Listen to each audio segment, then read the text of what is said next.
Hello, everybody. I'm Lisa Wexler, as you can tell by the sign behind me, the very professional sign over there. And welcome to our community conversation with the people that make Northern Westchester Hospital happen for you. We are joined by Dr. Jim Dwyer, who is in the upper left, at least in my screen, the chair of emergency medicine, and Derek Anderson, who's the executive director of Northern Westchester Hospital.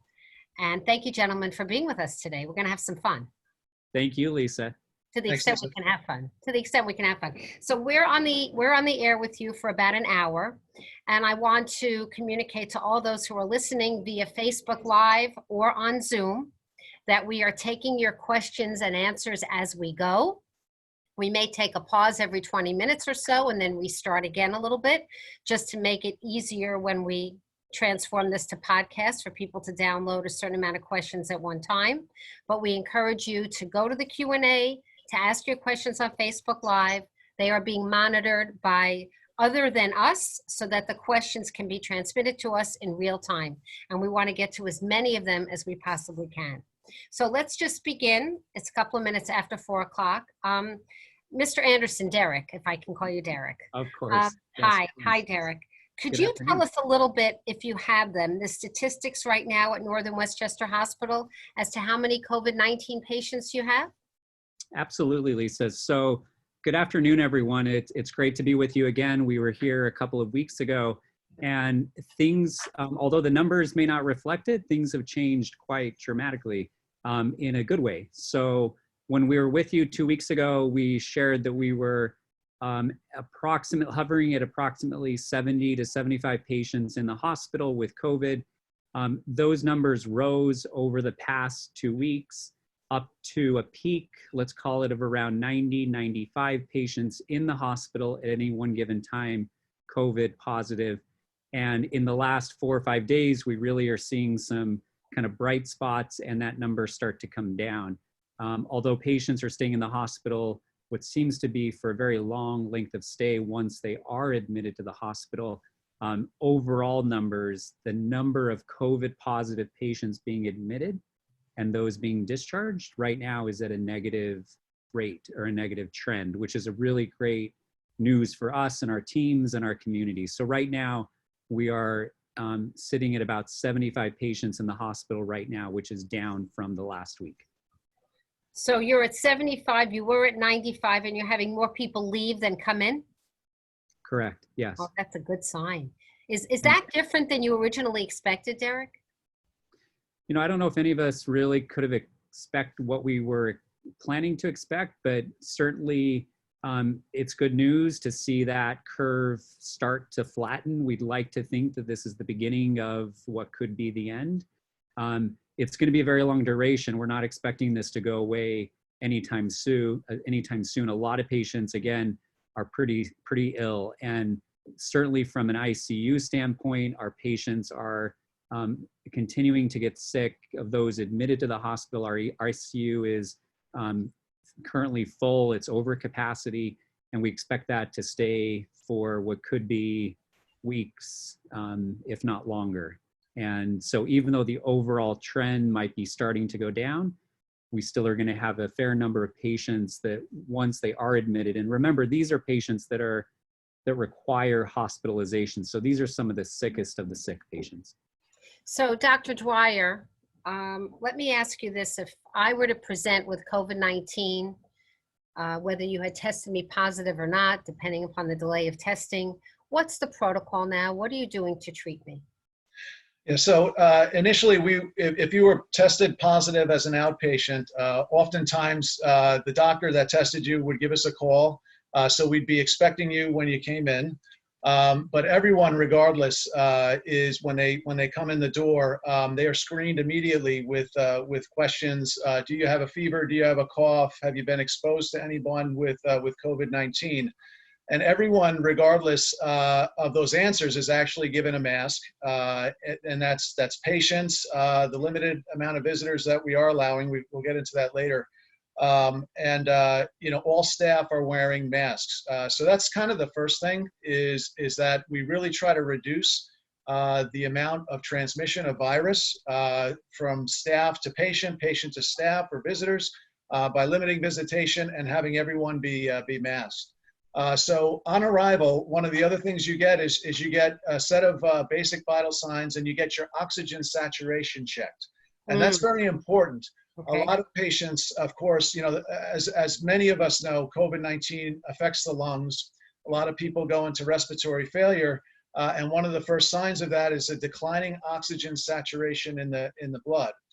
So we get that right away, and that's kind of an early flag of whether someone needs to be taken, you know, kind of immediately into a critical care room or just into a regular room. One of the things at Northern Westchester we're very, very fortunate for is that we have really all private rooms in our emergency department. So we have 26 private rooms, and there are so many other hospitals. A lot of the hospitals in Queens, they just don't have that type of physical structure.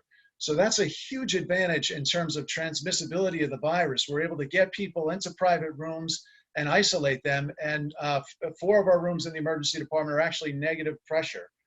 So they're ideal for infectious diseases. When they're negative pressure, essentially anything that's in the air gets taken out of the room very quickly.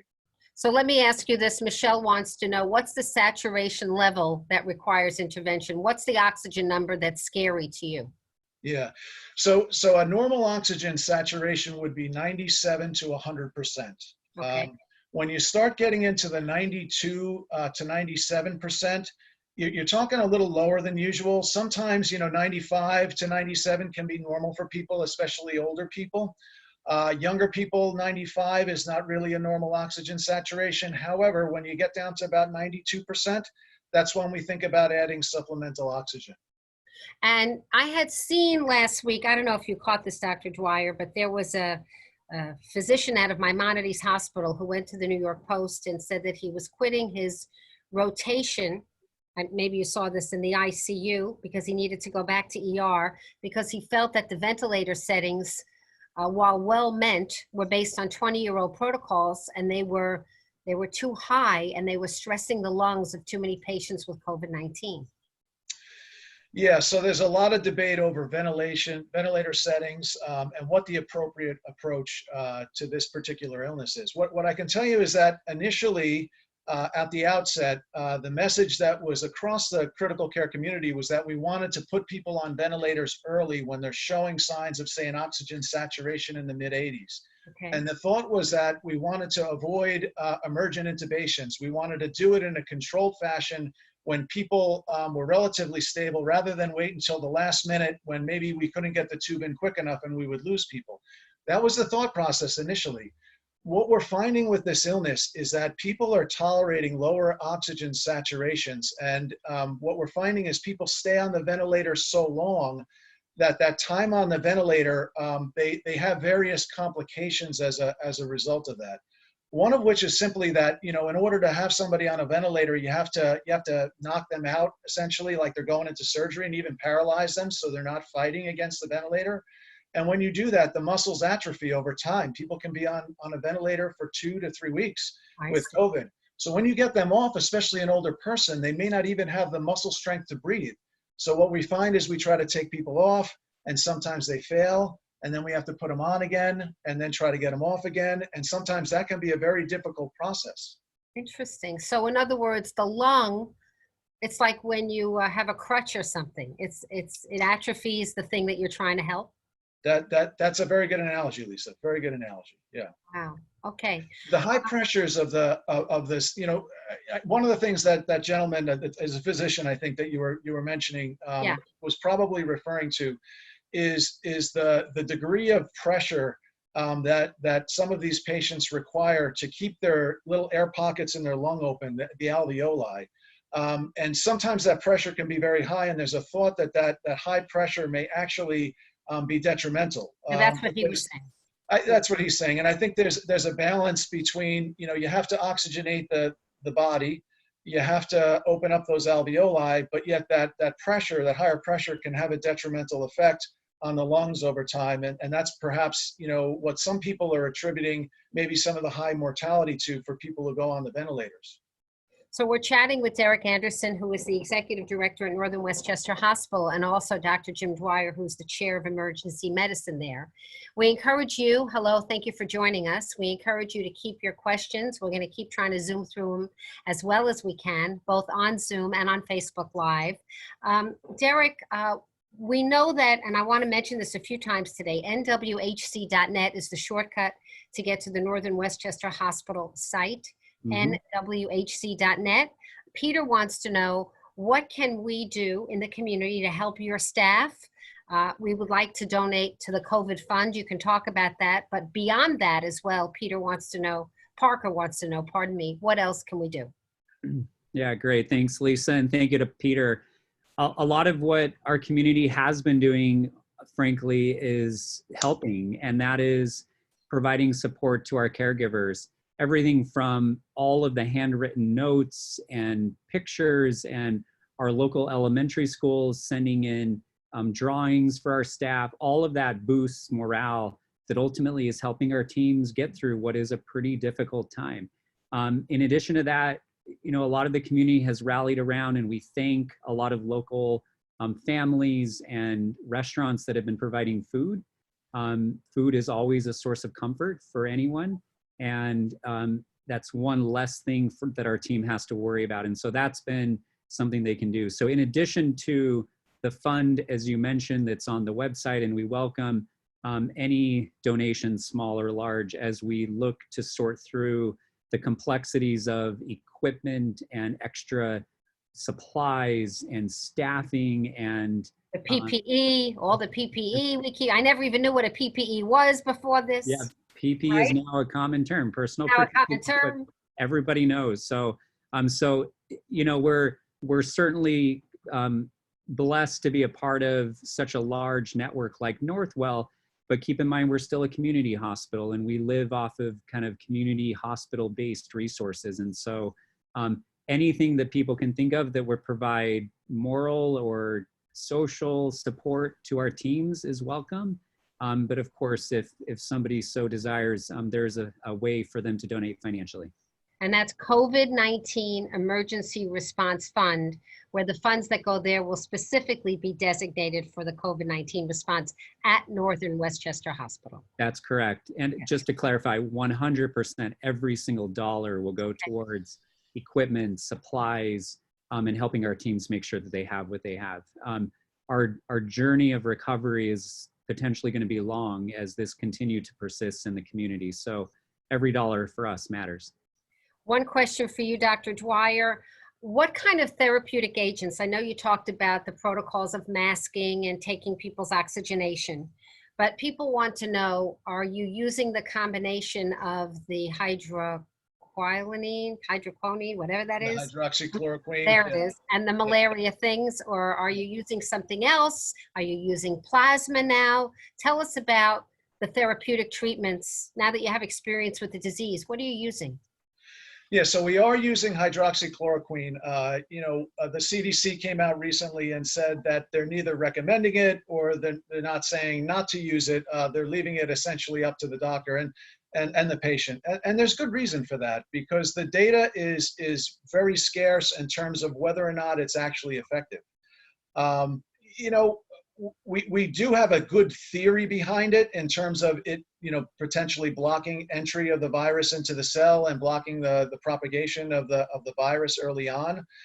It's just unclear whether it actually works in practice. There was a small study out of China that showed some benefit, but really not a well-designed study, not a large controlled study. So there are a number of different studies that are going on right now, one of which is in Northwell, where we're using hydroxychloroquine, and we're using famotidine, which is also, it's IV Pepcid at higher doses. Yeah, I was going to say, I gave that to my dog. Yeah. So there's a thought and there's a theory behind both of those two drugs, inhibiting the ability of the virus to propagate, especially early on in the illness before people become very critically ill. So we're going to be taking part in that trial. We've already been using hydroxychloroquine in situations where we feel like the risk-benefit equation favors using the drug. So certainly one of the things you may have heard is that there's a concern that certain people may be vulnerable to cardiac arrhythmias or heart problems, heart arrhythmias because of hydroxychloroquine. So we screen people with an EKG, and we follow that over time to make sure that the EKG is still looking good and it's still appropriate to use the drug and it's not an increased risk. So, and so there's another question here, a couple of questions about plasma donations. Are you taking them? If so, what is the process, by which people can donate them, and who's able to donate them? Yeah, so Northwell is getting started on this, and the first step is really identifying people who have had the illness, who've tested positive for the illness, and getting them linked up with Northwell. There's a website. It's Northwell, www.northwell.edu/combat-COVID. Northwell.edu/combat-COVID. And if you go to this website, then you can sign up to actually become a plasma donor. I mean, ultimately get tested and become a plasma donor if you're appropriate. So what is that again, Dr. Dwyer? What's that link again for people? What is it's that? www.northwell.edu/combat-COVID. And that's how people, if they want, now do you have to have recovered from COVID to be somebody with plasma that people want? Yes, that's correct. So you really need to be somebody, not just who you think you may have had COVID, but you really have tested positive for COVID, and you want to help. You're willing to go the extra mile and get some blood tests taken, and to give a sample of your blood, or it's essentially like donating a pint of blood. But they would spin that blood out, just get the plasma fraction, and the thought is that plasma has antibodies in it from people who have recovered that may help the critically ill. We don't know for sure, so this is going to be in the context of a well-designed study, and we're doing it in conjunction with the New York Blood Bank. So this is something. It's a big deal. It's a big undertaking, and it's something that I think holds a lot of promise for saving some people who are critically ill. I know that the numbers, at least early on, especially the numbers out of China in terms of people surviving who are on ventilators, are very poor. What we want to do is we want to improve that number. We want to get therapies on board that are going to try to blunt this hyperactive immune response that some people are having, reduce the amount of viral load that people have, and help them to recover. Really identify the best ventilator strategies for people, and try to get that number from 80% down to 50 or 40%, or just really try to save as many critically ill people as we possibly can. Derek, just can you repeat, please, because those people who came in on Facebook Live would like to know the statistics again. Can you repeat the number of COVID patients at Northern Westchester Hospital and give us the good news that it's gone down from the peak? People want to know that.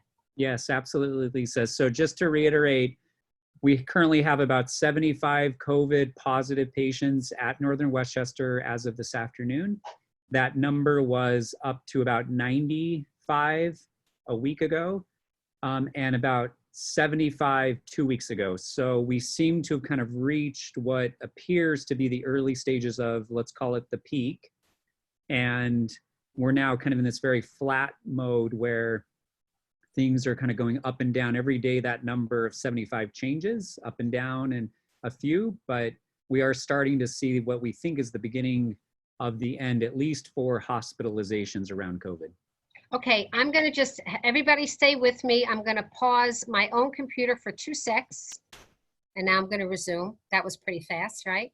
And for those of you who are here, hello and welcome. I'm Lisa Wexler. I'm moderating a conversation between Dr. Jay Dwyer, who is the Chief of Emergency Medicine at Northern Westchester Hospital, and Derek Anderson, who is the Executive Director of the hospital and who formerly was, I understand, a nurse in ICU. Is that right, Derek? You have a medical background as well.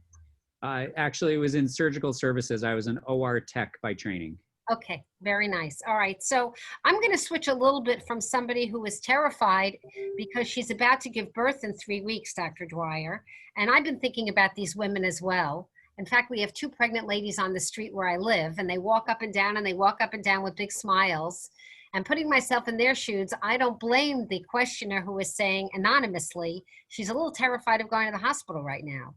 Can you address expectant mothers? Yeah, so I actually was corresponding with our chief of obstetrics, Naveed Mudabar, prior to this call to kind of get the latest update. I think they've done a really fantastic job in terms of their outreach to the community and to their pregnant patients to try to let them know what to expect when they're coming into the hospital to give birth. So first off, they test every single expectant mother for COVID. Certainly ones with symptoms, you would think that's a no-brainer to test, but they're testing asymptomatic women. And what they've found across the Northwell network is that about 11% overall of pregnant women at this time are testing positive for COVID with no symptoms.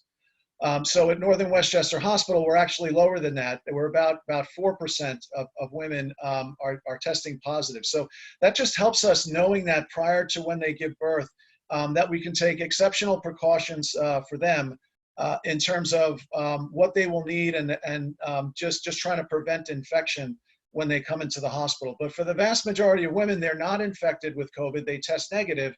And what they would do, they come into the hospital and immediately, they get a mask. Everybody in the hospital is masked. They have all private rooms in the maternity wing. They give birth. If they need a C-section, it goes along as planned. If in the unlikely event that they had tested positive, there's extra precautions that they take when the mom is delivering. To separate the baby from the mom to make sure that there's no infection. I mean, that's a tough thing, but the health of the mom and the baby are really the most important things at that point. But what I can tell you is that it really has, I think, been smooth sailing for the vast majority of moms who have come in. One of the things I would assure moms of, there is no evidence right now that when a mom gets COVID, that she passes it in utero to the baby. It doesn't cross the placenta. And we know that. We think we know that. We have enough cases that we think we know that. There is no evidence of that happening now. I think they're pretty confident of that at this point. And that's a concern with the virus. I mean, look at the Zika virus. I mean, with that, there was such a concern. Look at HIV. What about HIV? Yeah, and there's really, it appears at this point that is not a concern. However, once the baby is born, there is a concern that the baby could get coronavirus after birth. So that's gotta keep that baby away. We used to want to stay in the hospital, Dr. Dwyer. Now we want to go home from the hospital again. And what about, are you doing any like midwife attending at home?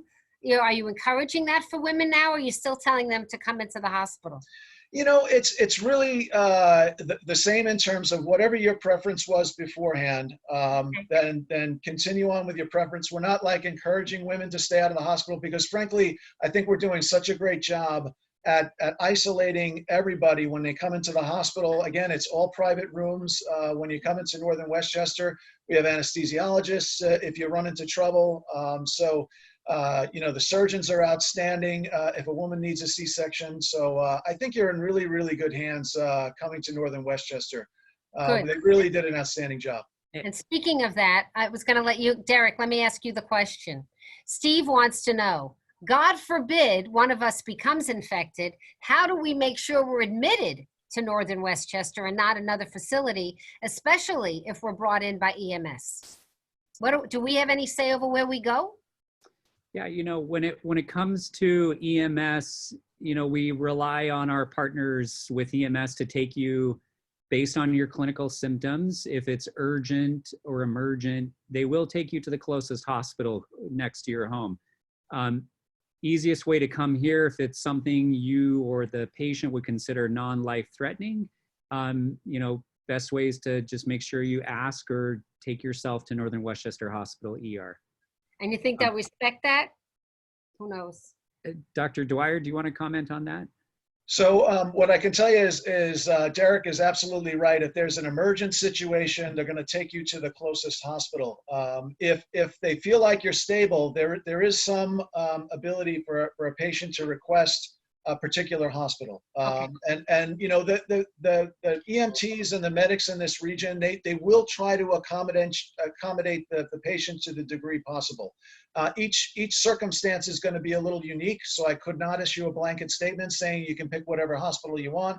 It really depends on where you are and what's the condition, you know, of the patient, and frankly, what's the condition of the healthcare system at that point.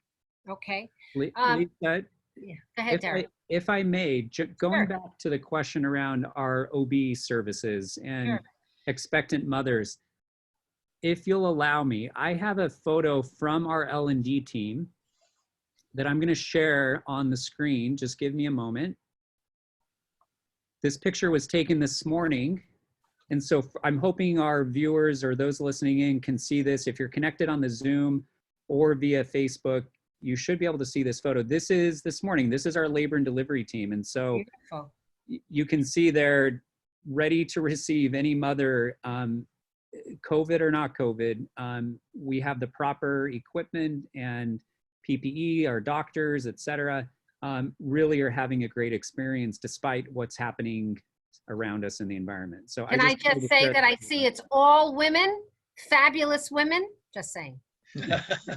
Fabulous, fabulous. Look at all those women, beautiful. Great. All right, we got so many more questions. We have so many. All right, Dr. Dwyer, Sally wants to know if so few patients who go on ventilators actually survive, and we have seen icky numbers for that. Why so much emphasis on the ventilators to begin with? Yeah, so at the outset, we really weren't sure what the outcome would be with people when they were put on ventilators. When people go into respiratory failure, meaning when they're not able to oxygenate or ventilate, they're not able to breathe well enough on their own, the only alternative to keep somebody alive is a ventilator. Initially, again, the statistics don't look very good worldwide in terms of people going on ventilators and coming off. But I tell you, it really comes down to what's the condition of the patient prior and how bad are they being hit by the disease, and whether they progress to something called acute respiratory distress syndrome. So there's a lot of things that go into, you know, what will be your outcome if you're a patient and you ended up needing to be on a ventilator. So the reason why there's so much emphasis is because at the final stage of this disease, it's the only thing that's gonna keep a patient alive if they're in respiratory failure. We try to do everything we can to keep them off the ventilators now. We've learned very, very quickly that we wanted to keep people off of ventilators. So we put them on non-rebreather masks. We put them on their stomachs because we found that helps improve the oxygenation. It's called prone positioning. I don't know if you've heard of this yet, but no, because it seems like the opposite with crib death and everything else. All the babies are getting helmet head because they're on their back. Yeah. So this is what they find is that it recruits more of those little air pockets that I mentioned before, the alveoli. So if you put people on their stomachs, and even people who have a breathing tube will try to put them on their stomachs for a period of time during the day, and that will improve their oxygenation. So we're doing that with non-rebreather masks. We're doing something called high flow oxygenation now in negative pressure rooms. You know, there was a lot of debate over some of the more advanced non-invasive oxygenation measures, like if you've ever seen like someone on CPAP for sleep apnea. Sure, of course. So very controversial in COVID, because there's a thought that in fact, there's studies that show that aerosolizes the virus. So there's a risk-benefit equation there in terms of is it spreading the virus and how much is it really benefiting the patient. So we've landed kind of in a point where we're using this high-flow nasal cannula oxygenation, which seems to be keeping some people off the ventilators. The form-fitting masks are problematic because they seem to help for a brief period of time, meaning 1 or 2 days, but you can't feed somebody when they're on those masks. So, you know, ultimately it's just a short-term fix. And what we're finding is that it doesn't seem to be ultimately keeping people off the ventilators. So yeah, a lot of stuff that we've learned throughout this crisis so far. We're continuing to learn. We're continuing to refine what we do in our techniques. There's other medicines that we're using. We're involved in you know, some trials for various medications. You know, it's not just the convalescent plasma; it's the hydroxychloroquine. You know, there's another medication that we're trialing as well that essentially blunts the immune response. Is that the one by Gilead? Is that? That's not the Gilead one. There is a medicine. I can get the name for you because it's got a very long name. Everybody wants to know. What's the name? Yeah. They either So want there's to know the one that or from they want to Gilead know is the company that's making it. That's what they really want to know. Yeah. Yeah, there's remdesivir, and then there's axatilimab. Is the so these generic drugs they have just very long complicated names. But Yeah. axatilimab is the one that's it's a CSF1 receptor blocker, essentially that'll blunt the immune response and hopefully prevent somebody or mitigate somebody from going into this ARDS or acute respiratory distress syndrome. Okay. The Gilead drug is remdesivir. That was released in terms of under compassionate use. And there Right. are some studies out there. In fact, Northwell is studying that particular drug. We're not studying it at our site. There are other sites that have been selected to study remdesivir. There's some early data that shows remdesivir may have a benefit, but again, it's very early at this point. I know it is, but it's good that you're getting access to all these meds. That's what the community wants to know. They want to know if whatever's out there, if you're able to try it. So it's good. Yeah. We're chatting with Dr. Jim Dwyer, who's the chair of emergency medicine, and Derek Anderson, who is the executive director of Northern Westchester Hospital. If you want to get directly to the website of Northern Westchester Hospital, the easiest way to do that is to go to nwhc.net, and there is a COVID-19 emergency response fund that 100% of the money donated to that exclusively is going to help the hospital and the staff respond to this crisis. I wanted to ask you something, Derek. There is one of the questions here is, what is going on in the parking lot tent? And I thought that might be a fun way for you to introduce some pictures of what is going on in the parking lot tent. People want to know what's going on in the parking lot at Northern Westchester Hospital. What's happening? Absolutely. So Lisa, it is not our gala season. No? Clearly. Nor would we even have a minute to plan a gala at this point. But what's happening in our parking lot right now is we made the decision several weeks ago to add additional capacity should the need arise. So this was purely a planning preparatory step for COVID patients to add additional beds to the hospital. All of our colleagues out of Italy and China connecting with us and our peers at Northwell indicated that we definitely would need capacity, and certainly we've heard the governor and others talk about this topic. So as of this week, the tent was erected. Saturday, it was operational. We have not treated any patients in the tent, nor frankly do we hope or intend to, but it is there as a safety net for us, for the community, should the need arise. And I would, if people are interested, I'd love to share just a couple of quick photos of this. So for those who have not driven by the hospital recently, this is the north parking lot here on our campus in Mount Kisco. You can see the tent has the main tent. There are a couple of ancillary tents. This is what it looks like on the inside of the main section of the tent with beds. And keep in mind, from start to finish, the tent started and was then fully operational within about 5 days. So tremendous amount of teamwork and partnership with Mount Kisco and building inspectors, et cetera. And so this is really what we're calling a field hospital.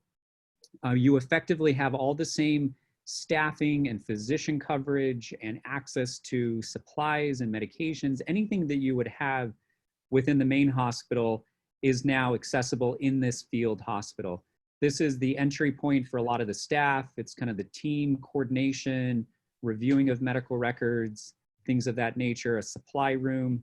And so that kind of gives you a sense of where we are with the field hospital. The tent will remain up and available for what could be weeks. Frankly, we're not entirely sure. It'll all depend on the trajectory of the disease and how it tapers off in our community. Is that tent intended, Derek, for people that have COVID-19, or is it intended for an overflow non-COVID-19? Yeah, so this tent would be dedicated to COVID-19. Okay. All right. We have a lot more questions. We want to get to them. Dr. Dwyer, an anonymous attendee says this. I had COVID flu-like symptoms 3 weeks ago. I recovered without going to the hospital. I was refused a COVID test due to protocols then. Can I get a test now to see if I have antibodies? I'm willing to donate plasma. I'm a registered blood donor in New York. Yeah, so I think there's a lot of people that are in a similar situation where they had what we would call relatively mild symptoms. They probably had a cough or flu-like symptoms. Maybe they were feeling lousy for a while, and now they've fully recovered. There is a reasonable chance that if she were to get a nasal swab for COVID right now, 3 weeks out, that she would test negative for COVID. However, you can get an antibody test to see if that was COVID, or maybe it could have been a rhinovirus, maybe it could have been the flu. We don't know. So the antibody tests will be coming.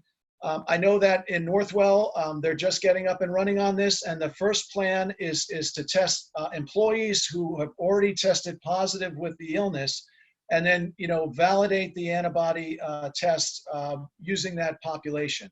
What kind of an antibody test? Is it a prick on the finger? Is it another ugly nose swab? What is it to get an antibody? It's a blood test. Yeah, it's a blood regular test. Blood test. You would get blood drawn, and they would test it for what we call IgG and IgM antibodies to COVID. So there's a lot of companies out there, and there's even some reports that some of these early tests that are commercially available may not be accurate. So I think you want to wait until there's a validated product out there that's being put forth by a reputable organization saying that we stand behind this test, so that it's accurate when you actually get your antibodies. Yeah, I saw that only one is FDA approved right now, but there are dozens literally on the market. Yeah, so I would be very wary about antibody tests that haven't been vetted out. You're not administering them at this point en masse. Somebody can't go to the hospital or even an outpatient facility of Northern Westchester and say, I think I was sick, give me peace of mind, I want an antibody test. Not yet. Not yet, but that's coming. Whether it's going to be here in weeks or a couple of months, I'm not entirely certain, but it will be coming. Okay.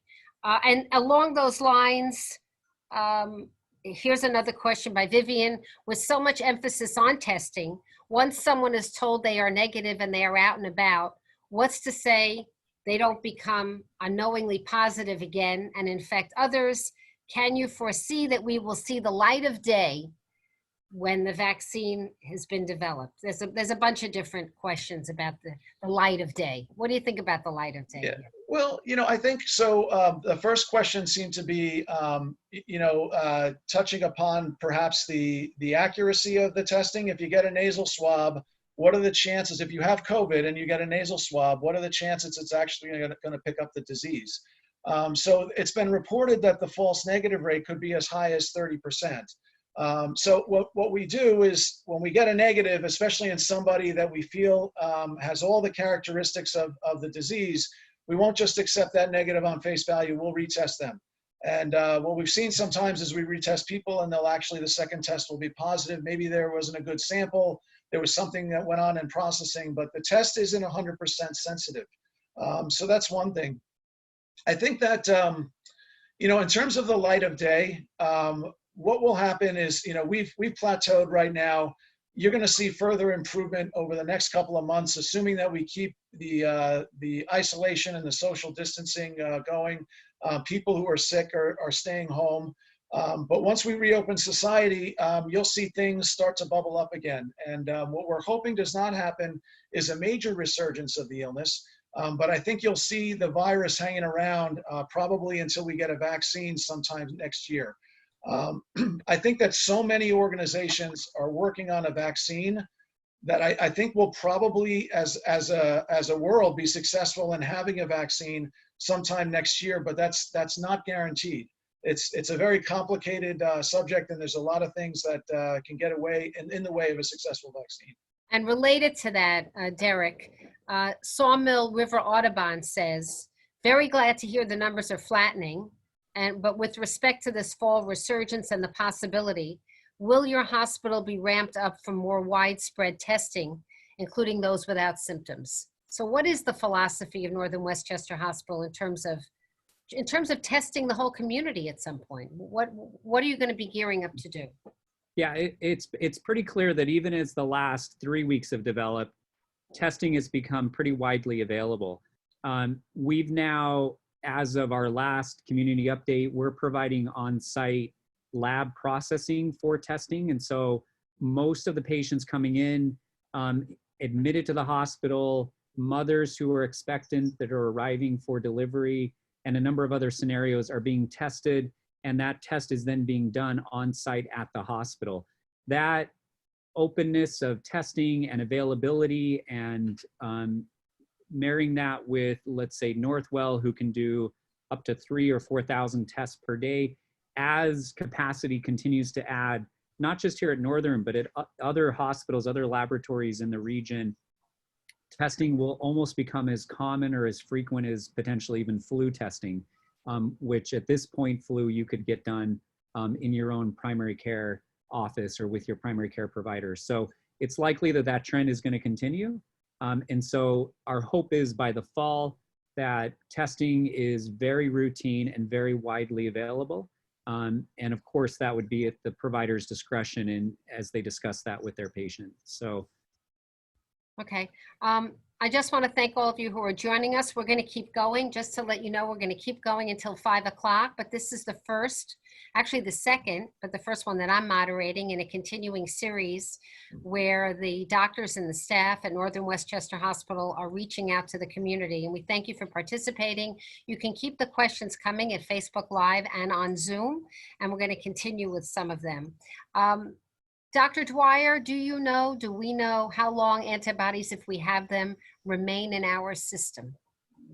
Yeah, so that's a great question. How long, after you get COVID and you recover, how long are you immune from the disease, or are you immune? Is it lifelong? Can you get it again right away, or is there some period of time where you'll be immune? So there was a really good article in the New York Times yesterday, actually, from an epidemiologist from the Harvard School of Public Health, who really laid out what we know and what we don't know, and what we can surmise from how other coronaviruses have acted in the human population.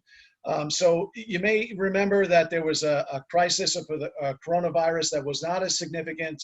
There was SARS, there was MERS, and there's other coronaviruses that are just cause essentially a common cold that circulate in the human population. So when you look at some of the coronaviruses that are similar to the ones that we're dealing with now, what you see is you see a degree of immunity that lasts at least a year, if not a few years, but perhaps isn't a lifelong immunity. So that's really just extrapolating from other similar coronaviruses and saying, well, if this coronavirus acts like those other ones, then maybe the immunity will be at least a year or more. So there's no guarantee on that, but that's probably a best guess right now, is that there will be some immunity. It perhaps won't be lifelong immunity, but it looks like it can be a significant immunity to get us to the point where we have a vaccine. One good thing is the virus does not appear to be mutating like the flu. There's two major strains of virus that they're reporting, but it doesn't appear to be mutating at the rate of like a flu virus where, so they're hoping that you can get a vaccine that will be a long-lasting vaccine that won't just wane and you'll have to get it season after season, because this coronavirus is now a different coronavirus than the prior season. Well, speaking of vaccines, in Australia, they are testing a TB vaccine that's delivered to 100 million people a year in underdeveloped countries. It's an old one. I think it's with an H. I can't remember the name of it. But the head doctor at Mass General wants to begin a trial immediately in the United States on healthcare workers. They're starting on healthcare workers both in the Netherlands and in Australia, because this TB vaccine appears to enhance the immune system in general. And they're hoping then that if people get COVID-19, they won't get it as badly. Have you heard about that? I have not heard about that. It's amazing. I'd almost describe it like D-Day in terms of the massive assault on this virus in terms of academia, in terms of pharmaceutical companies. I mean, it's amazing just how many different arms of research are branching off now, and how many different people in academics and pharmaceutical companies are all focusing on this and trying to bring vaccines and medications, to the fore to try to fight this crisis. So it's like nothing I've seen ever before, just in terms of the response from the medical community and the pharmaceutical community. It's something to behold, really. It's remarkable. Okay, let's see. We have a question from Diane. Can you tell us about the age range of the patients with COVID? And that's a very real concern. I know in many places it's just wreaking havoc in nursing homes. Yeah, so we've seen as young as teenagers. I believe we even had an infant who tested positive with COVID in our hospital. In your hospital, okay. An infant, yeah. We of course we've seen up until the 90s. And it's, you worry so much about older people who get coronavirus. But one of the messages to get out there is not everyone who gets coronavirus in their 80s and 90s is going to die from it, and not all of them get critically ill from it. They're certainly more susceptible to it, but there are many people in their 80s and 90s who will get the illness, and it'll still be relatively mild, and they will recover. Well, Valentina wants to know, a family member is on a ventilator. What are the main questions I should ask when speaking to the nurses, the PA, and the doctor? That's a really good question. Because a lot of us, we don't even know where to begin asking the questions. Yeah. Yeah, I think it just in terms of, in general, asking the doctors, what do you think the overall prognosis is for my loved one? And how are they doing? Just as simply, how are they doing? I mean, the things that I think of is, what's going on with the rest of the body? How are the kidneys doing? How well are the lungs oxygenating? Do they need 100% oxygen to oxygenate the lungs with high pressure? Or, do we feel like, how long do we think the patient is going to be on the ventilator? Do we think that you can see the patient getting off in a few days? Or is it that, you're concerned that maybe they will never get off the ventilator? So things like that, just in terms of prognosis and probing, how are they doing from an overall perspective? And then, do you think that my loved one is going to be able to get off the ventilator, and if so, when? Okay. Derek, here's a question for you from Roy. Yeah, Lisa, go ahead. Can I just add very quickly before we go to Roy's question? Sure. The hospital, we have set up a family support line. So as we know, visitation in all of hospitals throughout the state and many parts of the country have suspended visitation. And so there may just be a question related to the question a moment ago on just even accessing the physicians and accessing information and checking in. Northern Westchester has a family support line set up. I'm going to give that number. Certainly the patients and their families who are admitted get this number as well, but if they ever have a question or a concern, they can call, and somebody calls them back pretty quickly. It's usually a nurse or a physician to help answer whatever questions they have. And that family support line is area code 914-362-6139. That's wonderful. 914-362-6139 for a human being. For a human being to call you and to talk with you about your particular situation of a patient in the hospital? Correct. That's really good. That's really good. It's a challenging time, especially for hospitals like ours that are very patient-centered. We're a plain tree culture. We've won international awards from being a patient-centered model here at Northern. And so this is a challenge for us where we're not able to let our loved ones be a part of the care provided and let their loved ones be in the decisions and with them every step of the way as we're trying to limit exposure and limit risk. And so this is one way. I do want to mention the hospital. We have set up a lot of different technology platforms. So we have a number of iPads that are with patients that we're encouraging them and showing them how to connect with their loved ones via Zoom, via video chat. et cetera. So we're trying to get as creative as possible to make sure that beyond the tough conversations, how do we just keep our patients connected while they're in the hospital, knowing that visitation is limited? And along with that, Derek, in Connecticut, the governor issued a mandate, if you will, a directive to nursing homes. I don't know about hospitals, but to nursing homes, that if a patient is in the last stages, if they're going to be dying from COVID, and imminently so, that the family is to be called and allowed access to say goodbye in person.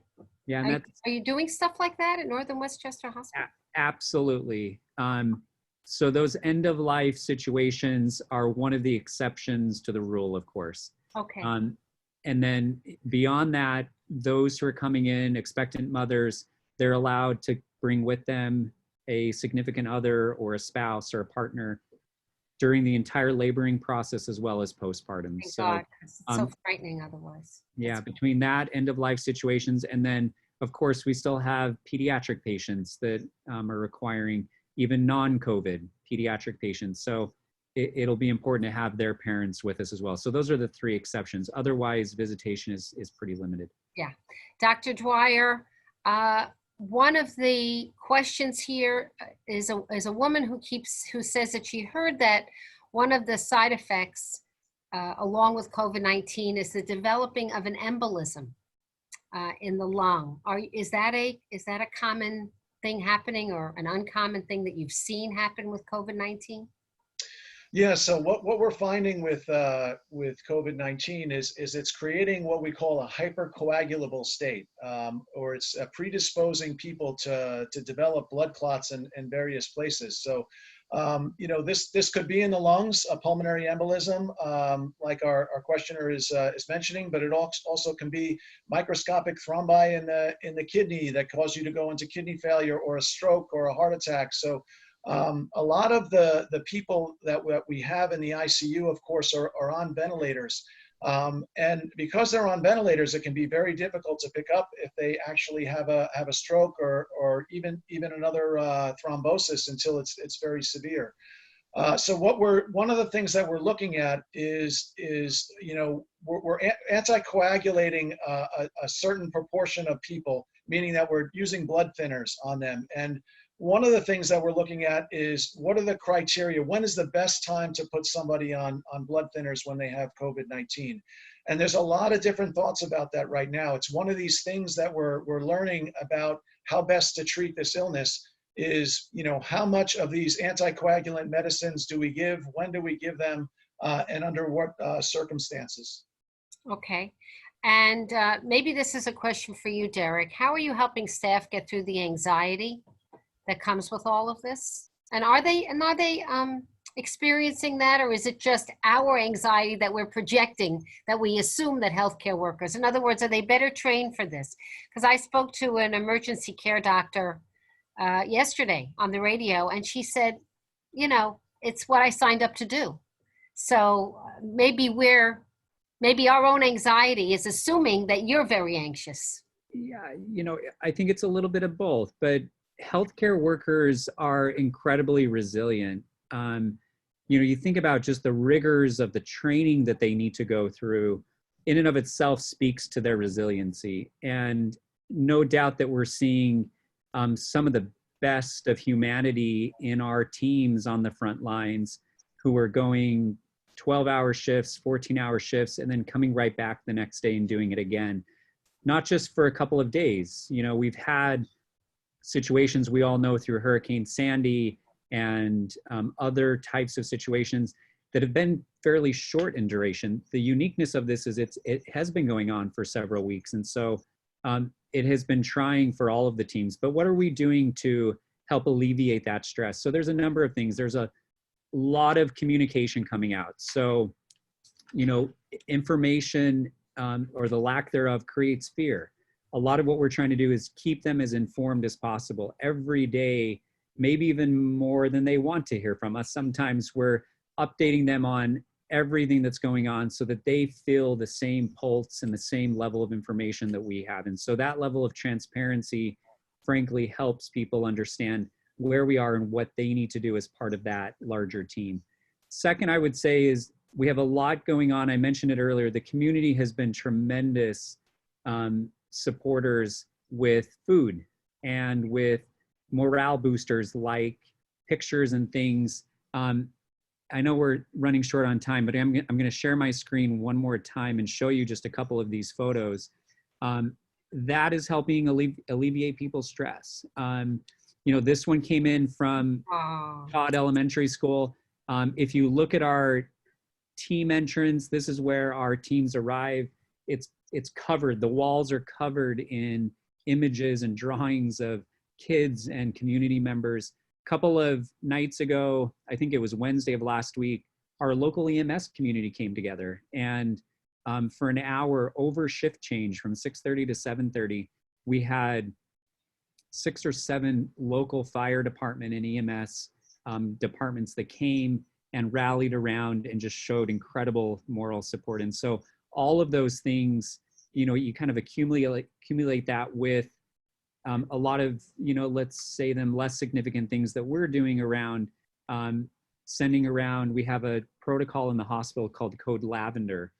If a team is having a particularly tough or complicated situation, we will send a code team or a lavender team of trained therapists and folks that can really just allow them a forum to vent and talk. And so between that and the community support, the teams are holding up really well. But I think I would be lying if I didn't say that this has been a very challenging time for our teams, as it's just been relentless for weeks. So wait, what is Code Lavender? Is that when something sad has happened, or what is Code Lavender? Yeah, so Code Lavender is, many people are familiar with codes in the hospital, like if there's a fire, a code red, right, et cetera. Code Blue, we all watch DR, right, Code Blue. Code Blue. In that similar vein, we have something called a Code Lavender. So if there's a team, let's say there's a group of nurses or respiratory therapists who just had a particularly tough situation. It could have been a passing, it could have been just a stressful shift. We send a team of social workers and therapists to go and let them talk and let them vent. Okay. And so Lavender being soothing, being okay. A team that responds to the team to allow them to decompress and vent and find ways to cope with what they have to deal with, which is not what healthcare usually is used to seeing. Right. I saw one of the hospitals plays the Rocky theme every time, somebody's discharged or they have a victory or something like that. It goes through the hallways. Yeah, Lisa, there's about 2 weeks ago, one of our managers, Carly, on one of our COVID nursing floors, started a tradition for us. And I've heard it a couple of times in the background as we've been sitting here. Every time a patient is successfully extubated, which comes off the vent, or a COVID patient successfully is discharged home, we play overhead the Beatles song, Here Comes the Sun. And it's about a 30-second clip. We thought we'd get sick of it after a week, but frankly, it lifts everybody's spirits every time we hear it. It's incredible. And it's just the Beatles are a classic for a reason. Yeah. They never get old. The Beatles never get old.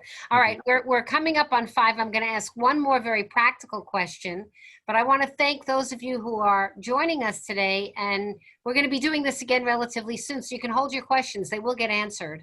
But this one is a practical one for the rest of us. Maybe this is better for you, Dr. Dwyer. How do you sanitize a mask? How many times do you use it? Many of us in our private lives are now being told we need them and we should have them, and maybe we can't get them. So talk to us a little bit about masks.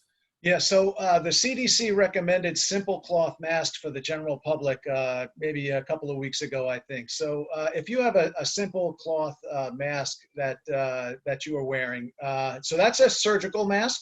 So that one, let's not forget it's pink, my color. Okay. That's going to be difficult to put into, like, say, a washing machine. But if you have a cloth mask, you can wash it in hot water in a washing machine and then reuse it. That would be fine. The masks that are designed really for limited use, the N95 masks, we're using those with a surgical mask covering it, but when it gets soiled when we use it in a situation where we think there are aerosols, we discard it and we get another one. I see. Yeah, Okay. so whenever you feel like a limited use mask is soiled, you have to throw it out. For the community with the cloth masks, you can wash those and reuse those. The main utility of that is keeping the secretions from the person from getting out and infecting other people, rather than the other way around. But if everybody wears cloth masks, then the amount of secretions that are getting out into the air are going to be dramatically limited. So I'm glad the CDC took that step. I want to thank you. I want to thank our audience for joining us. You've been listening to a special conversation with Dr. Jim Dwyer, the Chair of Emergency Medicine at Northern Westchester Hospital, and Derek Anderson, who is the Chief Executive Officer of Northern Westchester Hospital, which is division of Northwell. And I want to thank Joan Cantor and Gretchen Mullins and the people behind the scenes who made this conversation happen, and all of you for participating. We have recorded this as we go, so it's going to be available probably in a few places, but the shortcut to get to everything having to do with Northern Westchester Hospital is to go on their website. And what is it? I wrote it down here. Now, of course, Here, I'm going to go ahead and NWHC.net. Is that right? NWHC.net. Is that right? Yep, Lisa, I'm going to go ahead and put that on the screen so everybody perfect. can see that. Excellent. Great idea. Excellent. And thank you all for joining us, and we'll see you again. So keep abreast of when we'll be back on Facebook Live and getting a special Zoom message for those of you who are already involved and on the email list for Northern Westchester Hospital. Everybody be well, stay safe, stay inside until further notice, until we're told we can come out, right? Thank you, Thanks, Lisa. Lisa. Thank you. Bye-bye. Thank you. Bye. Stay well.